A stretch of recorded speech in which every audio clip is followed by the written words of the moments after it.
a ruthless millionaire, known for his icy coldness and arrogance that terrified all 200 employees of his business empire, rules over a workplace where no one dares to approach him. When a new cleaner is allowed to bring her 5-year-old daughter to the office, everyone fears the worst.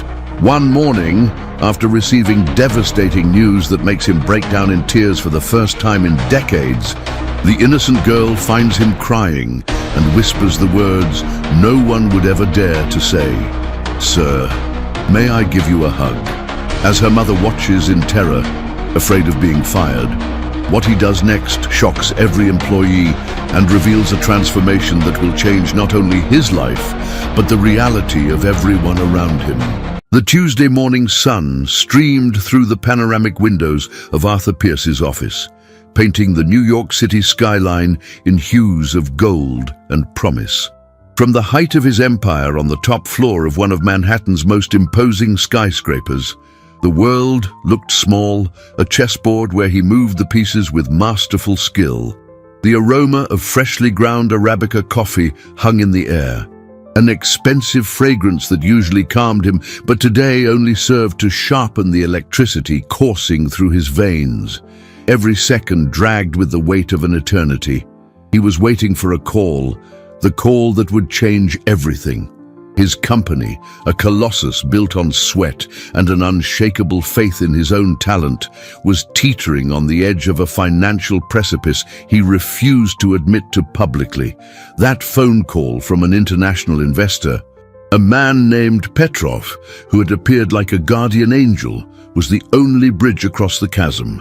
Millions of dollars were at stake, the salvation of hundreds of jobs, and more importantly, to his wounded ego, the preservation of his legacy.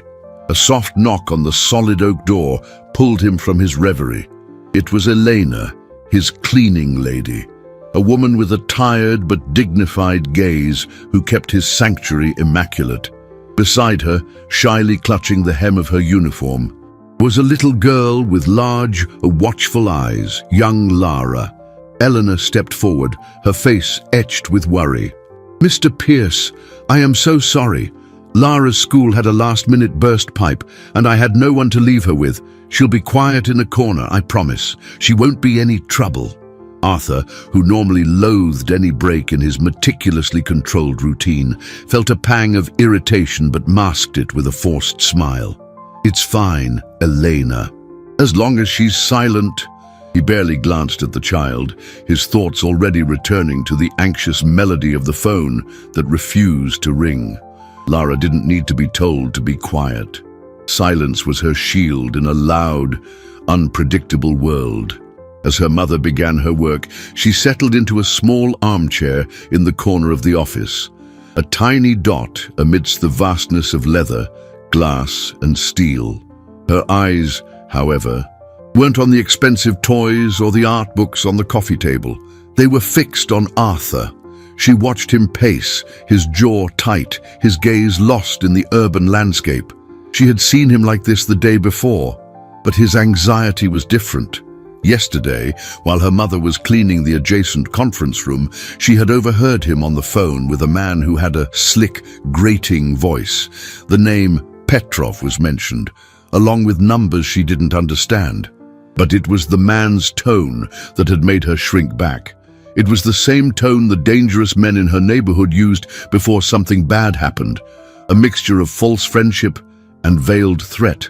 Suddenly, Arthur's personal cell phone rang, shattering the tension. It was a call from his COO.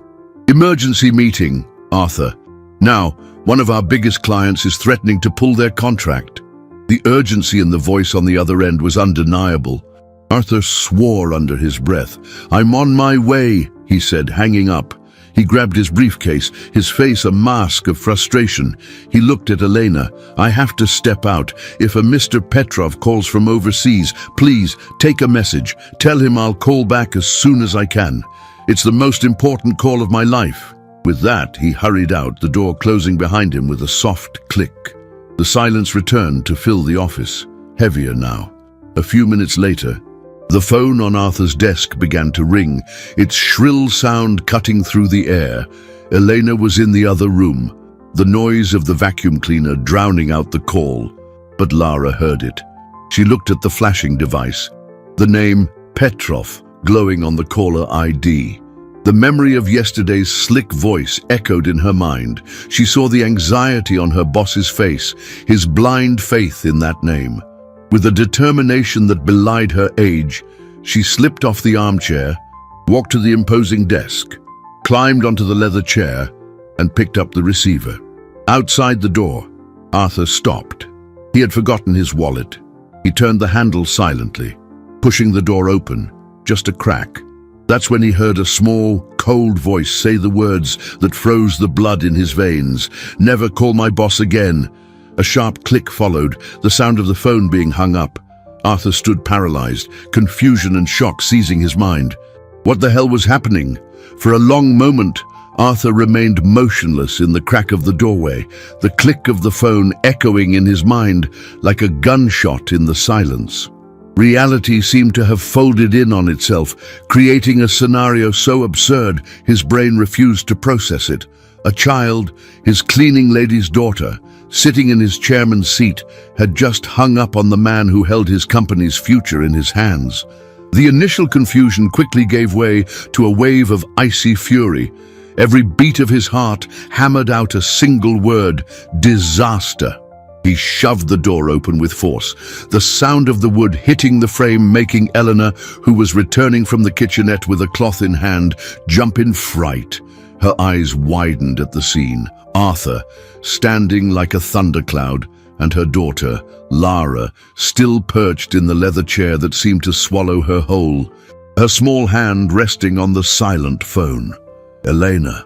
Arthur's voice was dangerously low, devoid of any warmth.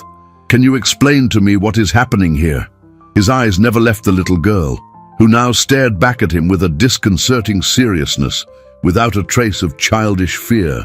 Elena dropped the cloth, her face pale with dread. "Mr. Pierce, I don't know.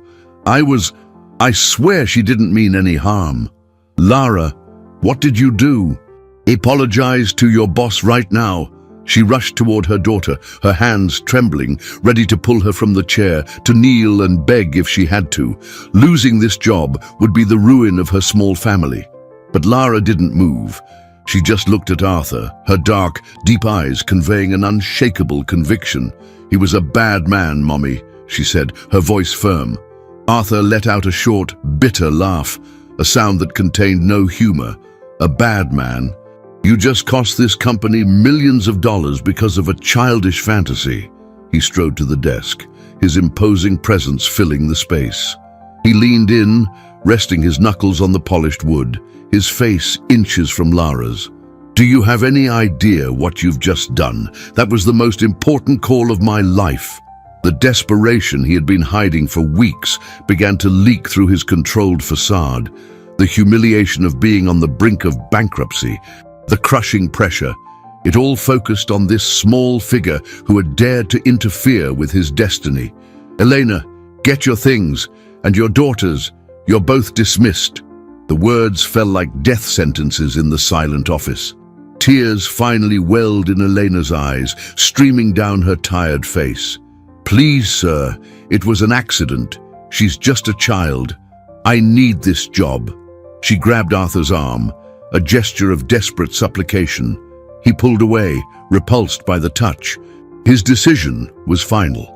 Discipline and order were the pillars of his success. There could be no room for this kind of chaos. He was already calculating the damage, figuring out how he could fix this, how he could call Petrov back and apologize, invent a plausible excuse for the call being dropped by a child. It was then that Lara's voice cut through his frantic thoughts. He said the name scrap iron. The sentence was delivered quietly, almost a whisper, but it had the effect of a shout. Arthur froze, the dismissal process in his mind grinding to a halt. He turned slowly toward her. "What did you say?" Elena looked at her daughter, confused. "Lara, what name is that? Stop making things up." But the girl wasn't making things up. Her eyes were locked on Arthur's, a strange bridge of communication forming between the millionaire and the child from the outer boroughs. "Yesterday," she continued, her voice gaining strength, "when he was talking to you from the other room, he said the plan was just like what they did to Scrap Iron, the same man who tricked the owner of the deli on our street." Arthur remained silent, the fury in his chest being replaced by a cold, creeping sense of unease. The name Scrap Iron meant nothing to him, but the specificity of the warning, the conviction in those childish eyes, was undeniable. How could she know something like that? The mention of an unknown name, just Scrap Iron, coming from the mouth of an 8-year-old girl, should have been absurd, easily dismissed. Yet something in the way Lara spoke, in the clarity of her memory, planted a seed of doubt in Arthur's mind. It was a tiny, almost insignificant seed buried under layers of corporate arrogance and certainty, but it was there. He looked at the girl, who still stared at him with an unusual gravity, and then at Elena, whose face was stained with tears and confusion. Logic told him to ignore it, to proceed with the firing and try to salvage his multi-million-dollar deal. But his gut, the instinct for business that had taken him to the top, was screaming silently that something was wrong. "Explain," he said finally, his voice still hard, but lacking the finality of dismissal from before. He took a step back from the desk, crossing his arms, adopting the posture of a judge willing to hear one last appeal. Elena looked at her daughter with a mixture of fear and hope. "Lara, tell the truth. What did you hear?" Lara was not intimidated by their stares. She slid off the chair, her little feet barely touching the floor, and moved closer to her mother, seeking a moment's comfort before turning back to Arthur. "Yesterday, Mom was cleaning the boardroom. The door was a little open. You were on the phone with that man, Petrov. His voice was ugly, like honey mixed with broken glass. He laughed in a strange way when you weren't laughing." The description was childlike, yet strangely precise. Arthur remembered Petrov's laughter, a guttural sound he had interpreted as camaraderie, not mockery. "Go on," Arthur commanded, curiosity beginning to overcome his anger. Lara nodded, her memory working with photographic clarity. "He said you were the big fish they'd been waiting for, and that the bait had worked perfectly. Then he spoke softly, like it was a secret, and told another man who was with him, 'It's going to be just like the Scrap Iron job, but 100 times bigger.' And they both laughed. Every word was a small stone thrown against the glass window of his confidence. "Who is Scrap Iron?" he asked, his voice now a thread. Eleanor wiped her tears, confusion giving way to comprehension. "Scrap Iron is what everyone calls Joe, the owner of the junkyard in our neighborhood," she explained. "A good, hard-working man. A few months ago, he lost everything. Some well-dressed men showed up, promised him an investment that would double his business. They made him sign a stack of papers, take out a huge loan, and transfer it all to an account. The next day, they were gone, and the debt was his. Joe lost the junkyard, his house, everything." The story, told with the simplicity of real life, was a cliché financial scam, the kind of thing Arthur read about in the papers and thought, "What a fool." It would never happen to him. He was too smart, too experienced. And yet, the coincidence was disturbing. A name, a method. His mind began to race, connecting dots he had previously ignored. Petrov's rush to close the deal, the lack of a deeper due diligence from his team, lapses he had attributed to the urgency of the situation. The investor's insistence on using a specific account for the initial transfer, a standard procedure for international transactions, he had said. Arthur felt a chill run down his spine. The structure of the deal, stripped of its corporate jargon, was frighteningly similar to Scrap Iron Joe's simple story. He looked at the girl. She couldn't have invented this. The details were too specific, the connection too unlikely to be a product of a child's imagination. The realization hit him with the force of a punch to the gut. This child, with her wisdom forged on the rough streets of a neighborhood he only saw through the window of his town car, had identified a pattern that he, in his bubble of privilege and self-confidence, had been unable to see. The call he had been waiting for wasn't his salvation, it was the trap closing. The girl hadn't destroyed his future, she had saved it at the last possible second. The humiliation he felt was staggering, followed closely by a deep, genuine fear. He had almost handed his empire, his life's work, to a predator. And the alarm had been sounded not by his lawyers or financial consultants, but by an 8-year-old girl. His cell phone vibrated in his pocket. It was a text from his bank manager. "Arthur, the destination account for the initial wire has been confirmed. We can proceed tomorrow at 9 a.m. per your instructions." The bank manager's message glowed on the screen, each word a nail being hammered into the coffin of his arrogance. "We can proceed tomorrow at 9 a.m. The proximity of the disaster was palpable, a chasm he had nearly walked across with his eyes closed. By mere hours, perhaps minutes, he had been one step away from authorizing the transfer that would have led to his ruin. The air in the office seemed to thicken, becoming harder to breathe. The fury he'd felt moments before had completely dissipated, replaced by a cold void in the pit of his stomach. He looked at Lara, no longer as the cleaning lady's daughter, but as the bearer of an inconvenient and terrifying truth. The girl continued to watch him, her eyes showing no triumph, only a silent observation, as if she were waiting for him to finally understand the lesson the universe was trying to teach him.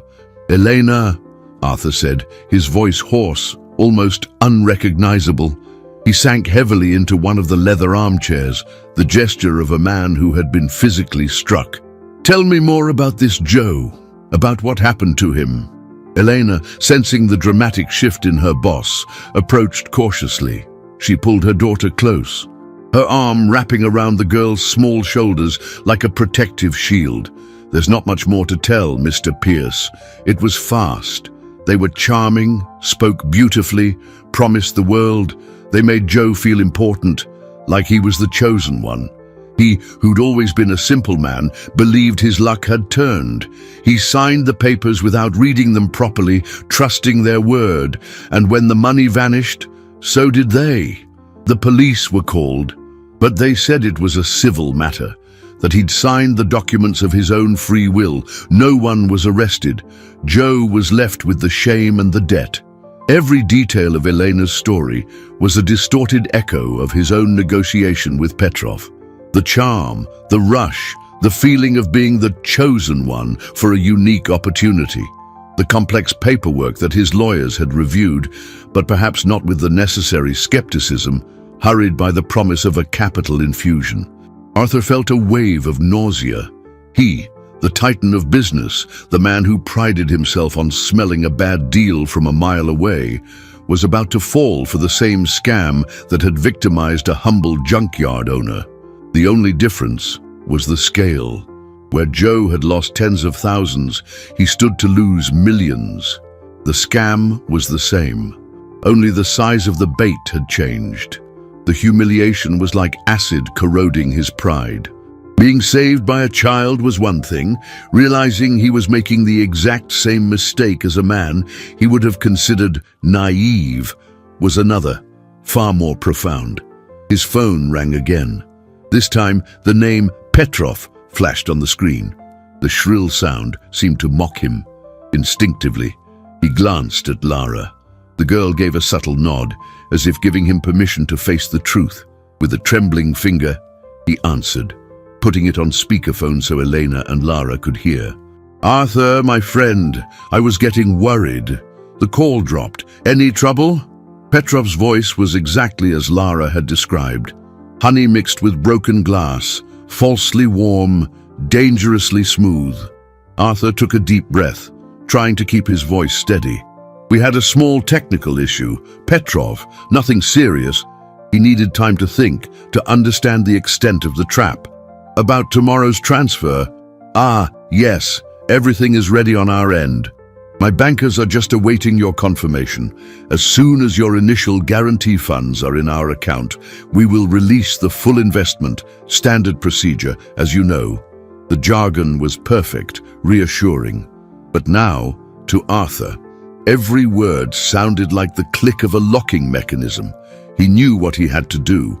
He had to buy time, he had to investigate, and he had to protect the girl who had just put a target on her own back.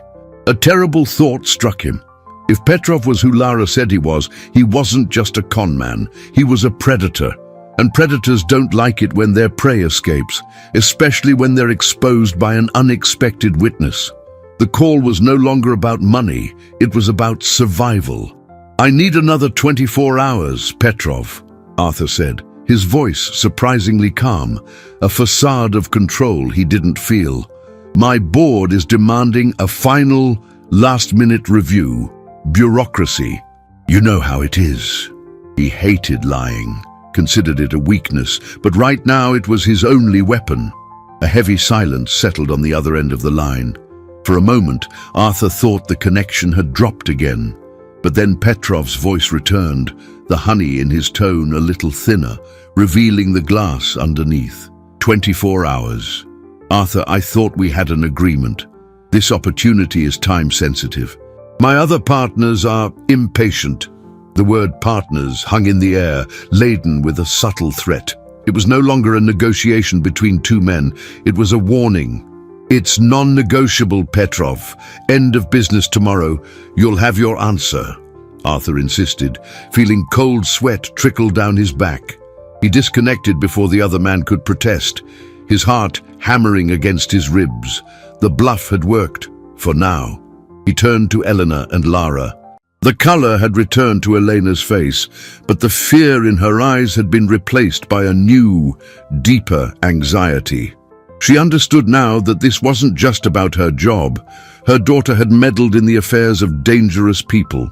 "Elena, listen to me carefully," Arthur said, the command returning to his voice, but now aimed at protection, not reprimand. "From this moment on, you two are not leaving my side. You and Lara will stay here in the building. I have a fully equipped guest suite. No one will know you're here. It's the safest place for now." Elena opened her mouth to protest, to say she didn't want to be a bother, that they could take care of themselves. But the look on Arthur's face silenced her. It wasn't a request. It was a necessity. Their world had become dangerous in a matter of minutes, and this office, once a simple workplace, was now their only refuge. While a stunned Elena took Lara to see the luxurious apartment a few floors below, Arthur began to act. The first call was to his head of security, an ex-cop named Marcus, a man whose loyalty and discretion were absolute.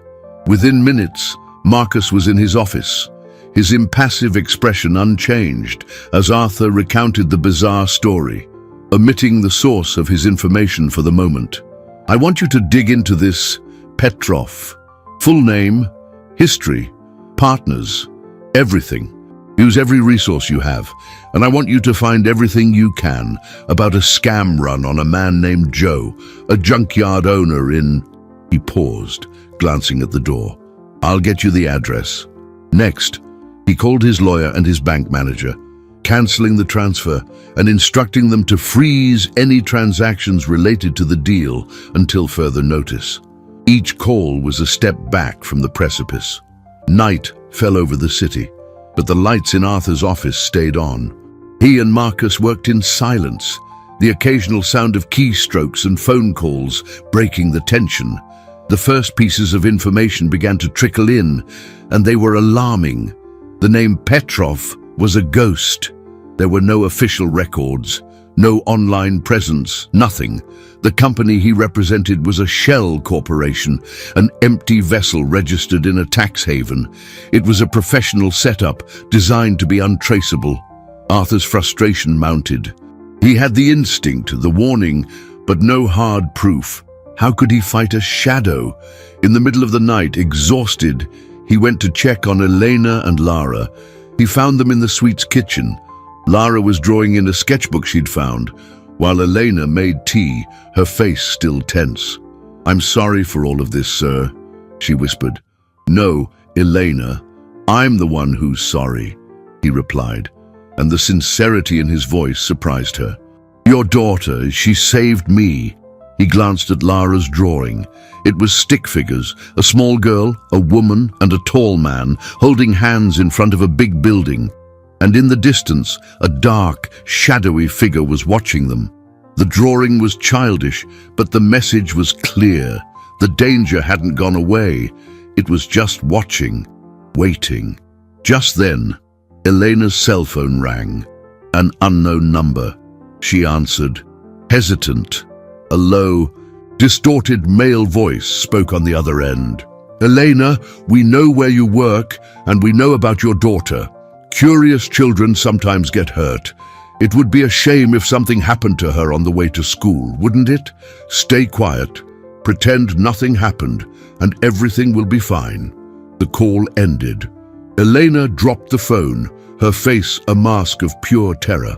The threat was no longer subtle or corporate. It was personal, direct, and brutal.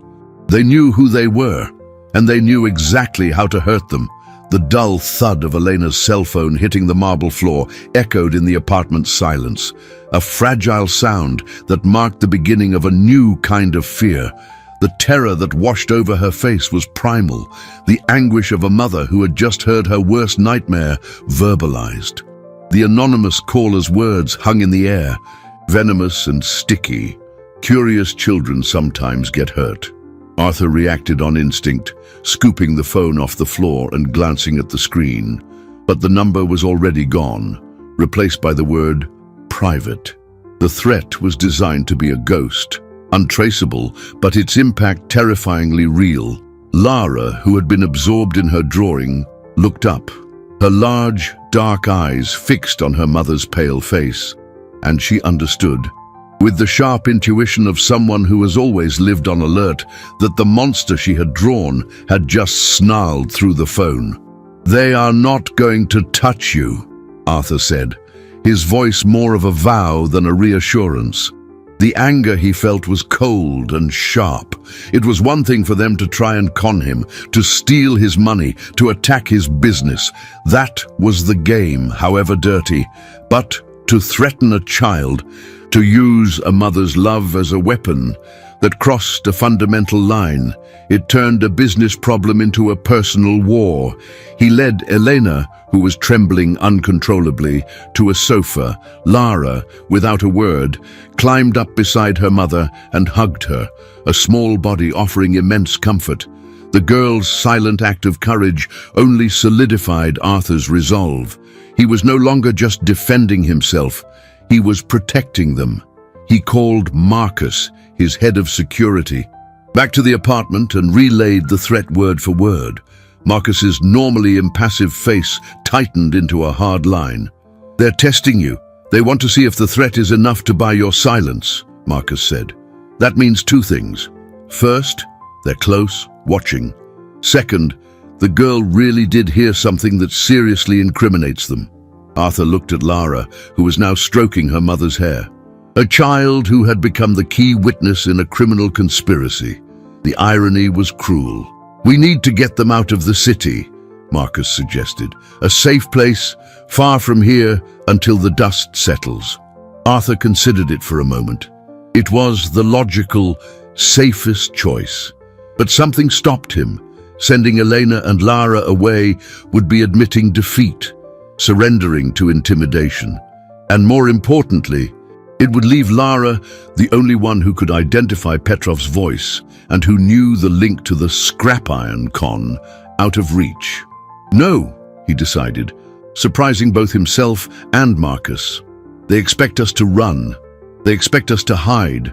That's what scared people do. But we're not going to hide. We're going to stay here where I can protect them. And we're going to fight." It was a risky decision, driven as much by strategic logic as by a newfound sense of responsibility for the two souls fate had placed under his roof. The first week dragged on in a state of self-imposed siege. The guest suite became a gilded fortress. Marcus ramped up security in the building, monitoring all entries and exits. Elena and Lara never went out. Arthur arranged for clothes, food, books, and toys, trying to create a semblance of normalcy in a situation that was anything but.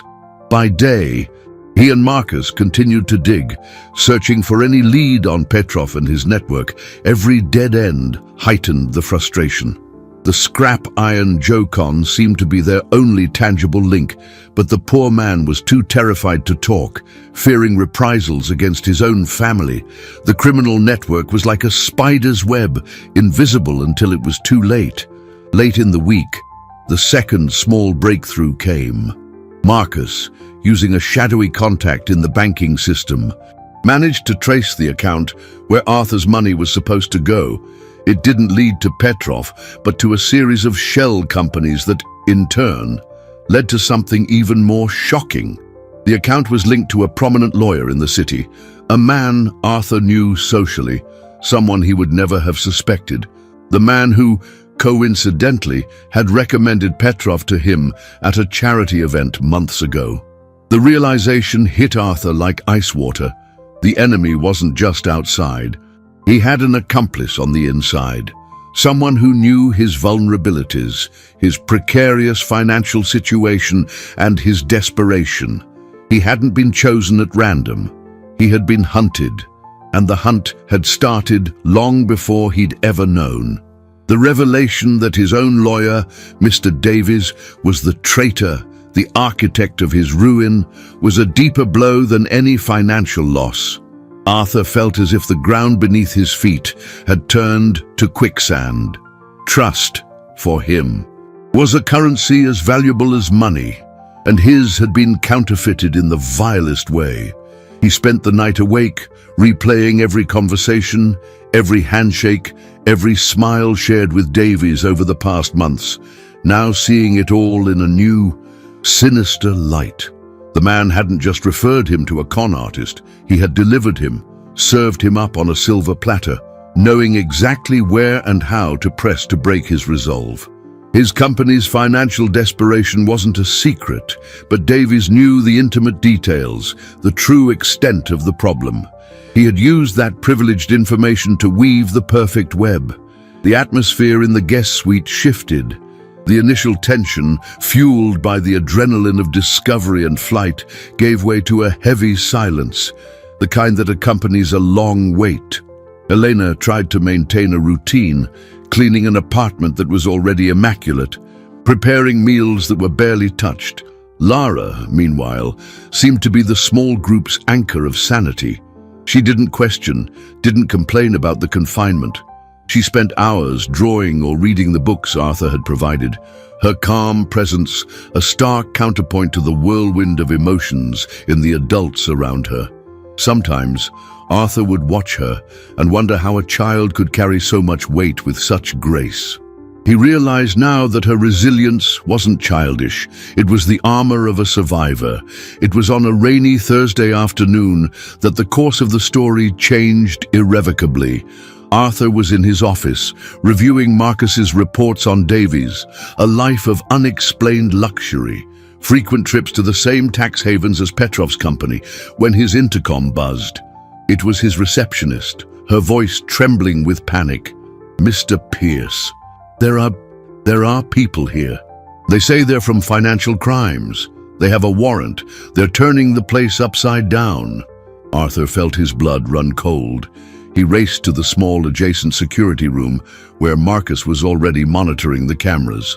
The scene on his executive floor was one of controlled chaos. Men and women in dark suits, moving with a cold efficiency, were seizing files, computers, documents. An invasion? How? "No one knew we were investigating," Arthur muttered, more to himself than to Marcus. The answer came minutes later, via one of Marcus's contacts in the force. "It's not an investigation into Petrov or Davies, Arthur," Marcus said, his face grim. "It's an investigation into you." There was an anonymous tip, a detailed tip with account numbers and transaction dates, alleging that your company is involved in a money laundering and tax evasion scheme. Arthur stared at the screen, stunned. The cruel genius of the plan revealed itself in its full scope. They weren't running, they weren't hiding, they had counterattacked. They had used the very structure of their con, the offshore accounts, the complex transfers, to frame him as the mastermind. His refusal to make the final transfer would be presented as an attempt to double-cross his own accomplices. He was no longer the victim. In the eyes of the law, he was the villain. An alarm blared on the security panel, a sharp beep indicating movement in the private residential floor corridor. On the monitors, Arthur saw two of the investigators, flanked by building security, walking purposefully toward the guest suite. They knew, somehow, they knew he wasn't in his office, that he was here. The refuge had become a trap. He looked at Marcus, desperation etched on his face. He was cornered. Inside that apartment were Elena and Lara, the witnesses who could prove his innocence, but whose very presence here, hidden away, would only incriminate him further, making him look guilty of coercing or hiding witnesses. Loud, authoritative knocks sounded at the door. "Open up! Financial crimes!" The voice on the other side was firm, official. Arthur stared at the door that separated him from the destruction of his reputation and, possibly, his freedom. He was trapped with the two people he was trying to protect, and their presence was now the most damning evidence against him. The sound of knocking on the door was like a judge's gavel coming down. Each blow resonated in Arthur's chest, an echo of his own frantic heartbeat. Elena let out a low whimper, a sound of pure fear, and instinctively pulled Lara behind her, as if her own thin body could serve as a barrier against the world. Panic threatened to paralyze Arthur, but Marcus's gaze, focused and cold as steel, brought him back to reality. "They don't have a warrant for this specific suite, just for the company's commercial areas," Marcus whispered, his voice a hum of urgency. "But if we don't open up, they'll get one in under an hour and break it down, and refusing to cooperate will be the first nail in your coffin." The logic was flawless and terrifying. They were in a trap with no visible exit. Arthur looked at Lara. The girl wasn't crying. Her large, serious eyes moved from the door to his face, then to her mother's. There was an understanding there, an acceptance of the danger that was both heartbreaking and inspiring. It was the sight of that small figure facing the collapse of their world with silent courage that ignited a spark of defiance in Arthur. He would not be caught here, not like this. "There has to be another way out," he said to Marcus, his voice a harsh whisper. Marcus nodded, already moving toward the suite service area. "The laundry chute is too small, but there's an access door for elevator maintenance at the end of the service hall. It's a gamble. If there are workers in there, we're caught." There was no time to weigh the options. The knocking became more insistent, now accompanied by the firm voice identifying itself again. Elena looked from Marcus to Arthur, the terror in her eyes battling with the need to trust. "Come on," Arthur said, holding a hand out to her. He took Lara's small hand in his other. The contact was warm and real, an anchor in the chaos. He led the way, and Elena followed, moving like an automaton through the luxury that now seemed a mockery.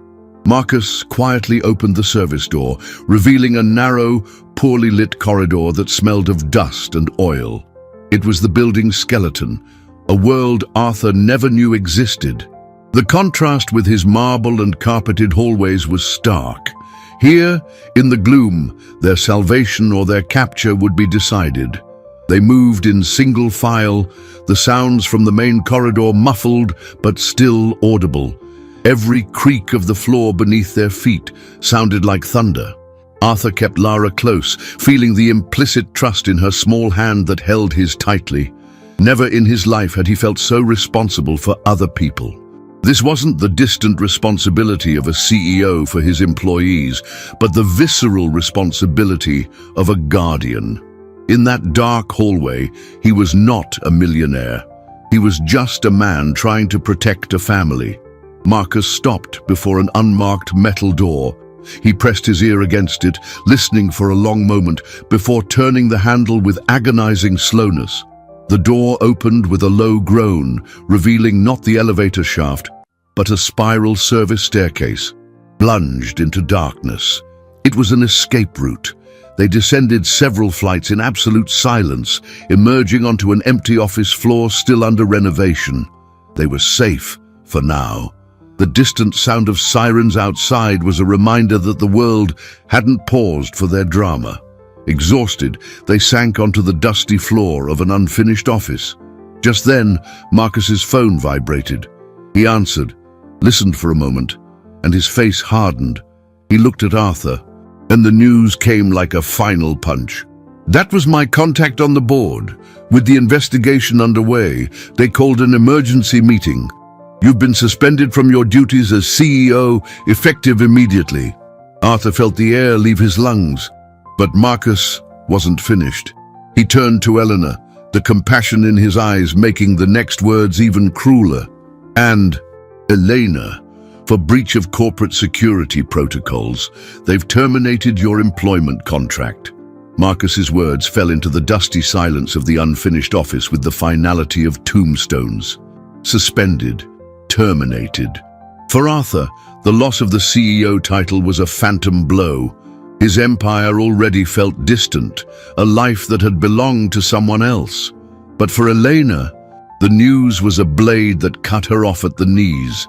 A guttural sound, a sob of absolute despair, escaped her lips, and she collapsed, her hands covering her face as if to hide from the world that was crumbling around her.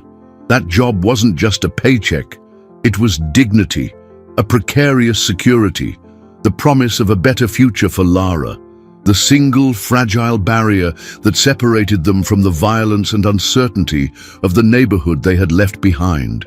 Now, that barrier had been pulverized by a cruel, faceless bureaucracy, a weapon wielded by enemies they didn't even know. Arthur knelt beside her, the expensive fabric of his pants gathering construction dust, a trivial detail that underscored the fall from his pedestal. He offered no empty words of comfort. Instead, a cold, crystalline anger formed in his chest. He understood the tactic with nauseating clarity. It wasn't standard procedure. It was a surgical strike. By firing Elena, they weren't just cutting off her income.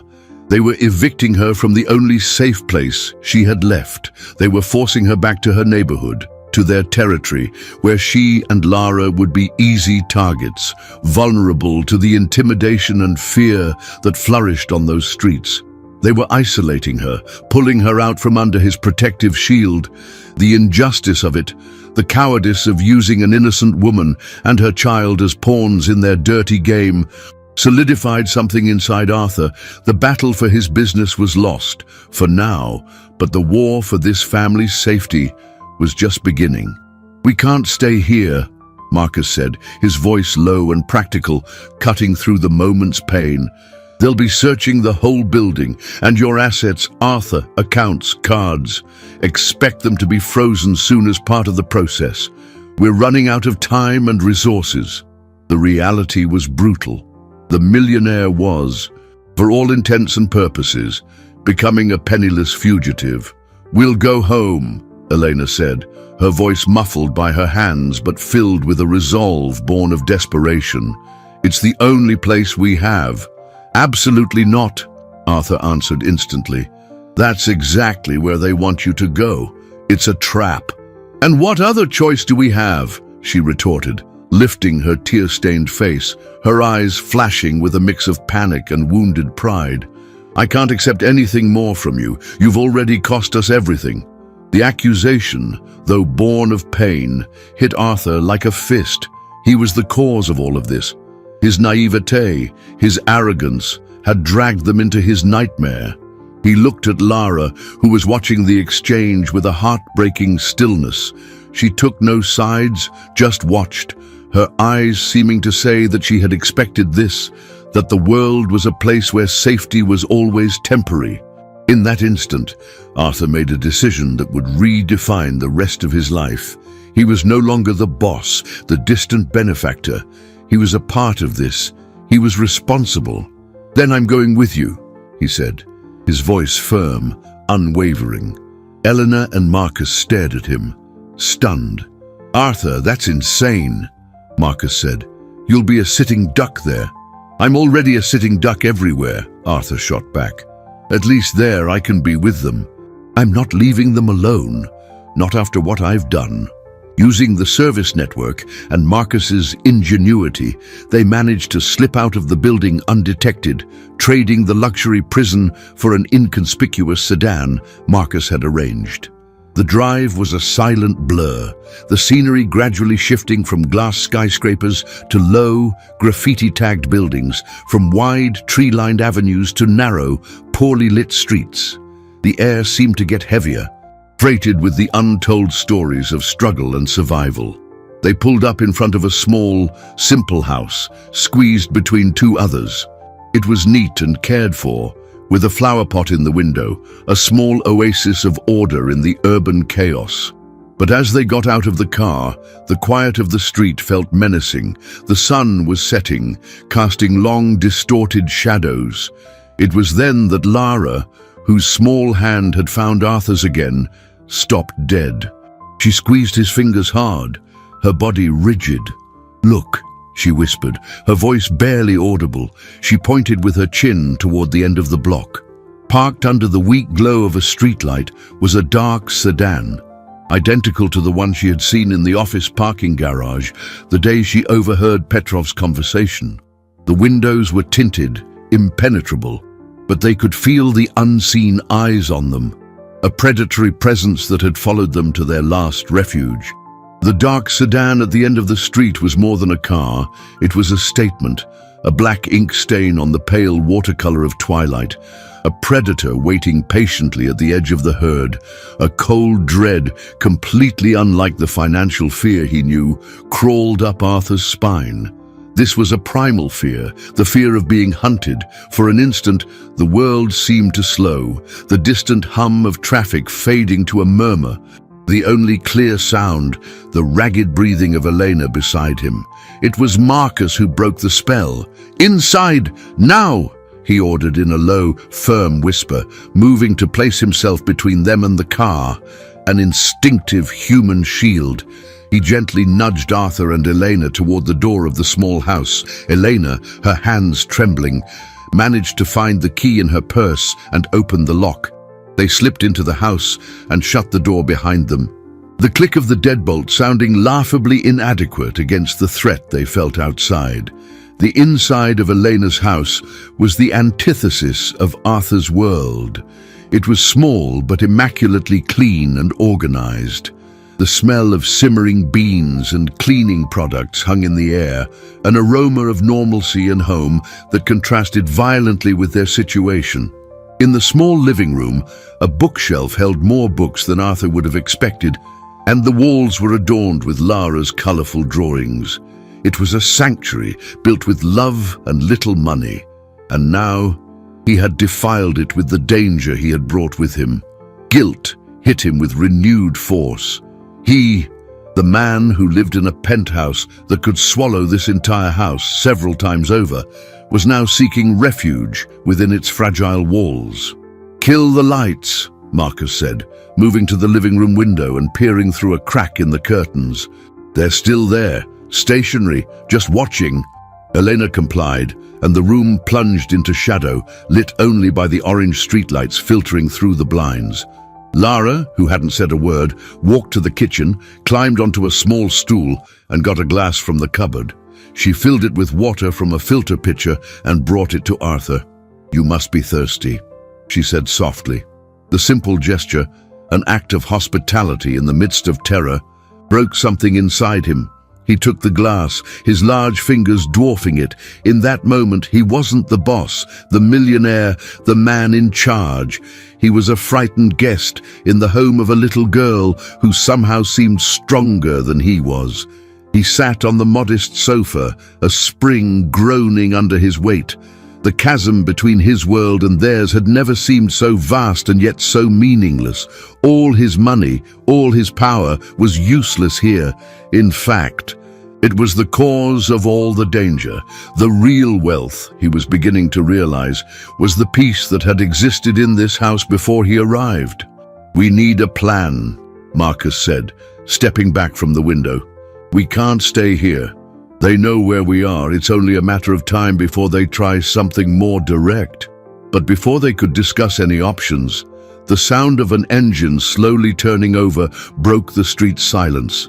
Marcus rushed back to the window. "They're moving, coming this way." The three adults held their breath. The car rolled slowly past the house, its dark windows like a shark's eyes. The slowness was deliberate, a show of power, a way of saying, "We are in control." The car continued on and turned the corner, disappearing from view. For a moment, they breathed a sigh of relief. Maybe it was just intimidation. Maybe they were gone. Elena switched on a small table lamp, bringing a little warmth back to the room. It was then that Lara let out a small gasp. It wasn't a cry of fear, but of surprise and confusion. She was standing in the doorway of her bedroom, staring inside. "What is it, sweetie?" Elena asked, rushing to her side. Arthur and Marcus followed. Lara pointed to her bed. There, propped against the pillow, was her teddy bear, a well-loved old toy with one button eye missing. But something was wrong. Tied around its neck, a small red ribbon that hadn't been there before. A ribbon identical to the one Lara had worn in her hair that morning. The message was unmistakable and terrifying. The danger wasn't just outside, it had already been in the house. The sight of the red ribbon around the teddy bear's neck was like a punch of cold air to the lungs. The oxygen seemed to vanish from the small room, replaced by a suffocating sense of violation. It wasn't a verbal threat, it was something far worse. It was the silent, chilling proof that while they had been holed up in their luxury fortress, the monsters had already found the key to their most sacred refuge. They had entered this room, touched Lara's belongings, left their mark on the girl's most cherished object of affection. The implication was clear. No lock, no door, no distance could keep them safe. Marcus was the first to react, his training taking over. He entered the room, moving with cautious precision, his eyes scanning every corner for signs of entry. The window was locked from the inside. The front door had been too. There were no signs of a break-in. The realization only made it more terrifying. Whoever had gotten in had done so with a ghostly skill, leaving no trace, like smoke. Elena rushed forward and tore the ribbon from the bear, throwing it to the floor as if it were burning. She hugged Lara with a desperate strength, burying her face in her daughter's hair, her shoulders shaking with silent sobs. The sanctuary had been defiled, and with it, the last flicker of hope that they could simply wait out the storm. Arthur felt a wave of impotent fury. He was cornered, stripped of his usual weapons, money, influence, power. Here, in this small room, faced with a mother's terror and a child's frightened stillness, he was just a man, and a man who had failed in his promise to protect them. The guilt was a physical weight, bowing his shoulders. It was Lara who, once again, showed an extraordinary resilience. She gently untangled herself from her mother's embrace and walked to where the red ribbon lay on the floor. She picked it up, looked at it for a moment, and then turned to Arthur. "They want us to be scared," she said, her voice small but firm. "That's how they win. By making people so afraid they give up." The wisdom in her words, forged in the hard reality of her life, was a sharp blade that cut through the panic. She wasn't just stating a fact, she was giving them a strategy. They could not give in to fear. Arthur looked at the girl, at the red ribbon in her hand, and the spark of defiance he had felt earlier roared into a flame. She was right. Fear was their primary weapon. But what if they could turn that weapon against them? "Marcus," Arthur said, his mind starting to work again, not like a CEO, but like a cornered strategist. "They think they've pushed us into this corner. They expect us to hide, to be paralyzed. But they made a mistake." Marcus looked at him, curious. What? They underestimated us. They underestimated all of us. He knelt in front of Lara. Lara, you said you heard that man, Petrov, mention another man's name when he was with him. Do you remember what it was? The girl frowned, concentrating. Her memory was the only real weapon they had. He called him Cicero, she said finally. He said Cicero was the artist who set up the targets. The name Cicero lit a bulb in Marcus's mind. Cicero, there's a known forger and information broker in the underworld who uses that moniker, an elusive guy who sells detailed profiles of targets to major crime syndicates. No one's ever been able to prove a thing against him. Then that's him, Arthur said. He's the hunter. He studied my life, found my weaknesses. Davies was just the contact, the inside man. Petrov was the actor. But Cicero is the mastermind behind the hunt. Suddenly, the faceless enemy began to take shape. They were no longer fighting shadows. And if Cicero was the brains, he was also the link that could connect everything. The scrap Iron Joe con, Davies's betrayal, Petrov's charade. They had to find him. The idea was insane. 2 men and a child with no resources, hunting one of the most discreet operators in organized crime. But it was the only chance they had. They couldn't go to the police. The fabricated evidence against Arthur made that impossible. They had to find their own proof, create their own justice. The night wore on, and a plan began to form. A desperate, high-stakes plan that depended on Marcus's intelligence, Arthur's newfound courage, and most crucially, the sharp memory and perception of an 8-year-old girl. They would no longer run. They would turn the tables. The hunted would become the hunter. In the middle of the night, while Elena dozed fitfully on the sofa, Arthur saw Lara sitting at the small kitchen table, a pencil in hand, drawing under the dim light. He walked over. She wasn't drawing flowers or houses. With an unnerving accuracy, she was drawing a face she had seen only for a few seconds, through the crack of a door. The face of the man who was talking to Petrov, the face of Cicero. The plan was a madness born of desperation, an all-or-nothing gamble on a board where they controlled none of the pieces. Using Lara's drawing and Marcus's network of informants, they discovered one of Cicero's meeting spots, a complex of abandoned warehouses down by the river, a grey, forgotten part of the city. The bait would be Arthur. He would call Mr. Davies, his former lawyer and betrayer, pretending to be broken and terrified, willing to hand over the girl and her mother in exchange for his own safety and a small piece of the money. It was a lie that turned his stomach. But the only one Cicero, with his cynical and predatory worldview, would believe. The hope was that the mastermind of the operation himself would come to oversee the capture of his only eyewitness. At dawn, the cold, damp air from the river enveloped Arthur as he waited beside his car in the center of a cracked concrete courtyard. He had never felt so out of his element, his expensive suit a ridiculous costume in this landscape of rust and decay. Marcus was hidden in one of the warehouses with a long-range camera, while Elena and Lara were in a car several blocks away, waiting for the signal. A tiny earpiece was Arthur's only connection to safety. "He's coming!" Marcus's voice crackled in his ear. "Alone!" Arthur's heart hammered against his ribs. The dark sedan, the same one from Elena's street, rolled into the courtyard and stopped at a calculated distance. The door opened and a man got out. It was him. The face from Lara's drawing, perfectly recreated by the girl's memory, now in the flesh. Elegant in a predatory way, Cicero approached, a contemptuous smile on his lips. "Arthur, I must admit, I'm surprised you had the nerve to seek me out," he said, his voice calm but vibrating with power. "Where are they?" "First, the deal," Arthur replied, trying to keep his voice steady.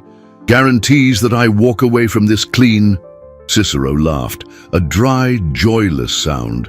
"Did you really think you could turn this around, that you could negotiate? You have nothing, Arthur. Your company, your reputation, it's all gone.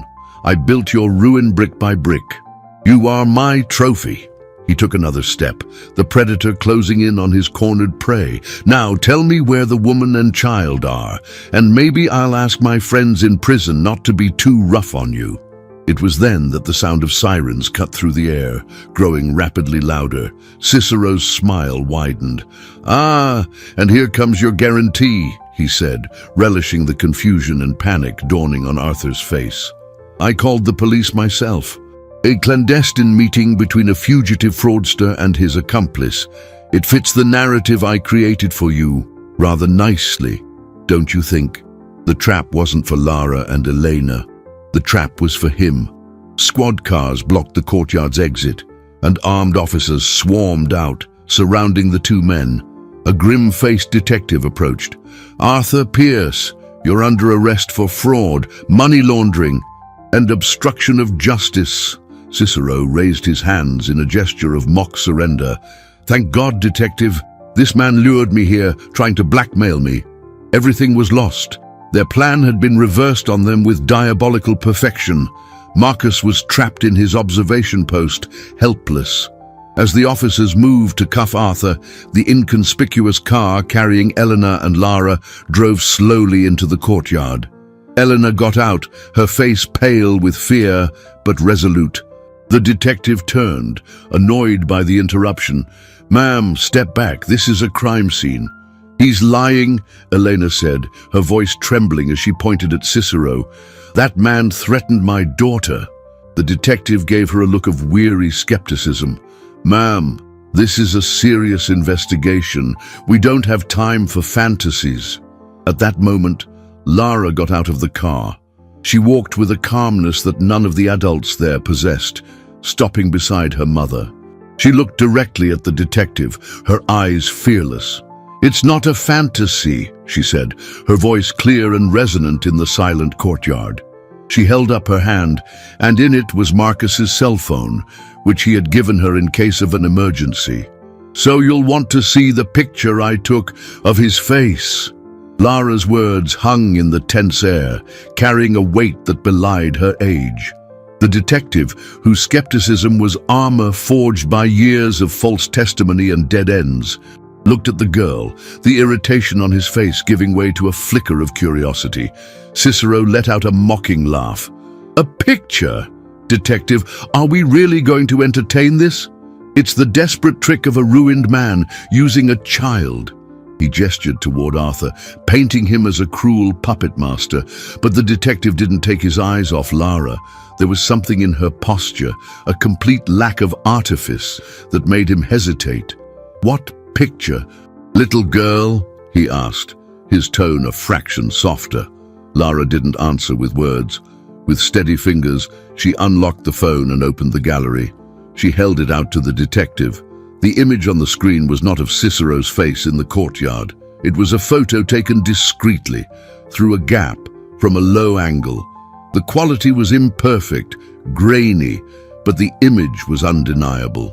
It showed Cicero and Petrov sitting together at a table at a lavish outdoor cafe, laughing, with documents spread between them. Documents that, when zoomed in, revealed the logo of Arthur's company. It was the proof they never had, the visual link between the mastermind and the actor. The photo that Lara, with a survivor's intuition, had snapped on the day she first observed them in the building, an instinct to record something that felt wrong, dangerous. Cicero's smile faltered. He took a step toward Lara, predatory instinct taking over. "That proves nothing. It's photoshopped." But Marcus, seeing his opening, had already emerged from his hiding place, hands raised, holding his own camera. "I have video of him admitting to everything, detective," he said, his voice projecting across the yard. "I've recorded every word since he stepped out of that car, including the part where he bragged about framing Mr. Pierce and calling the police himself." Cicero's trap, which had seemed so perfect, had become his own cage. The detective looked from the photo on the phone to the video camera in Marcus's hands, and then to Cicero's face, where the veneer of control was finally beginning to crack, revealing the panic underneath. The pieces of the puzzle clicked into place. The anonymous tip, The targeted investigation, the dismissed testimony of a child, it all started to make sense in a new light. In the weeks that followed, Cicero's network crumbled like a house of cards. Lara's photo, combined with Marcus's recorded confession, was the thread that unraveled the entire tapestry. The investigation into Arthur was dropped and redirected toward the criminal organization. Mr. Davies, confronted with the exposed betrayal, confessed in exchange for a reduced sentence, detailing years of schemes and cons.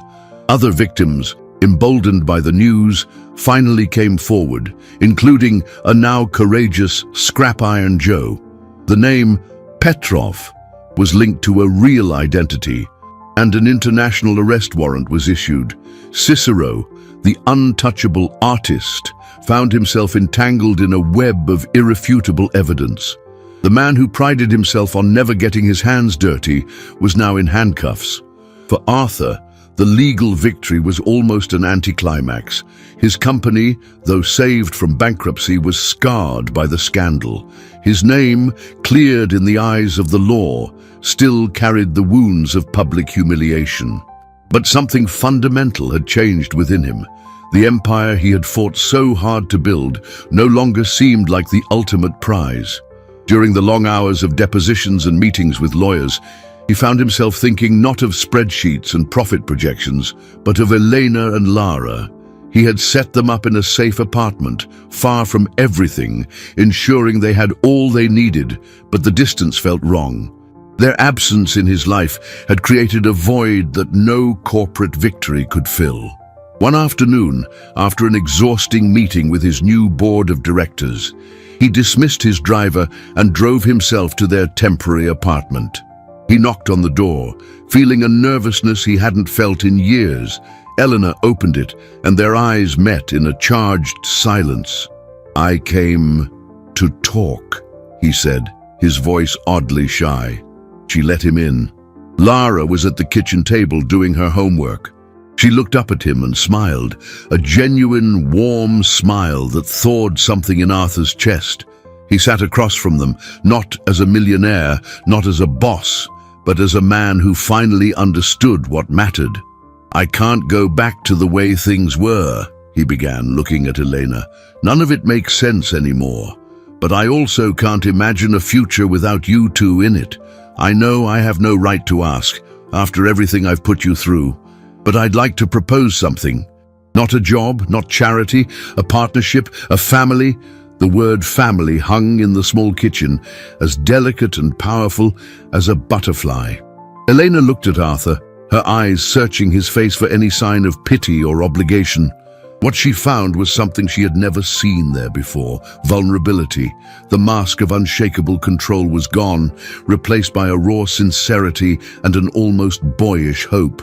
Lara, for her part, stopped writing and looked from her mother's face to Arthur's, her wise eyes absorbing the weight of the moment.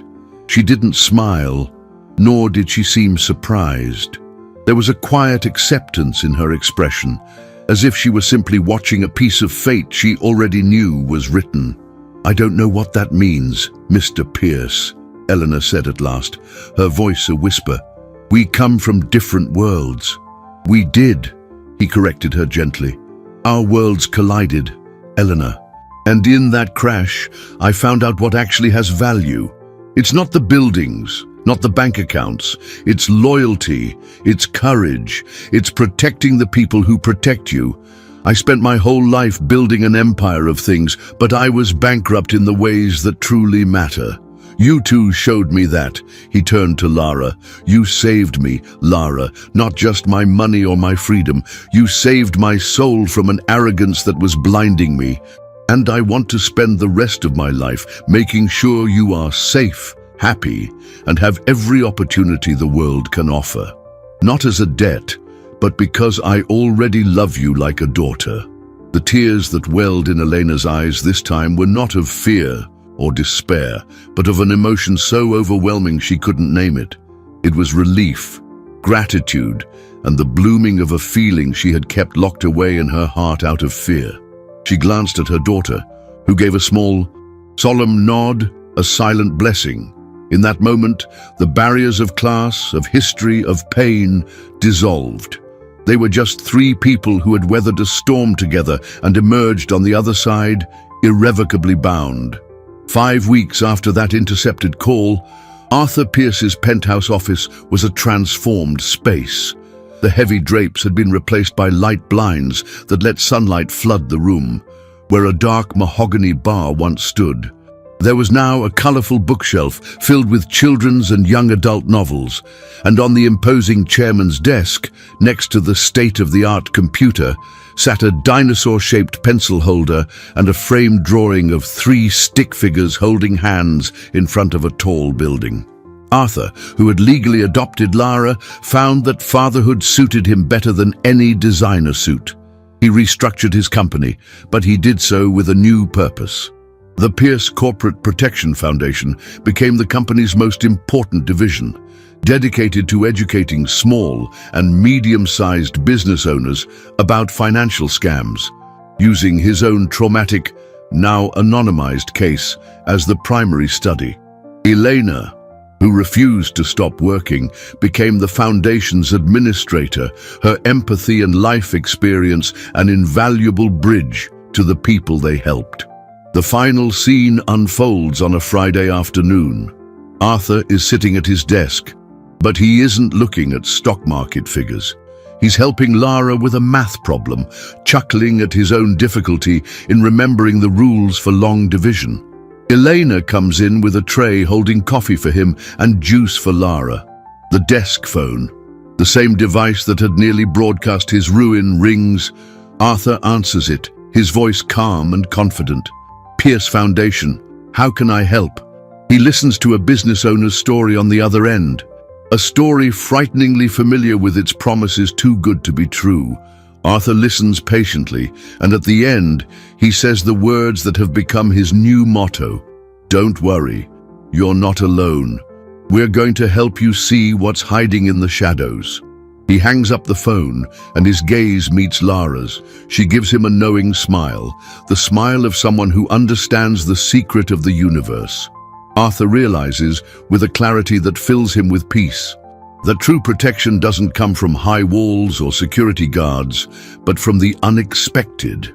It had come in the form of an 8-year-old girl whose street smarts had outmatched decades of business experience, and whose brave heart had taught him how to tell the difference between the gleam of fool's gold and the priceless value of true family.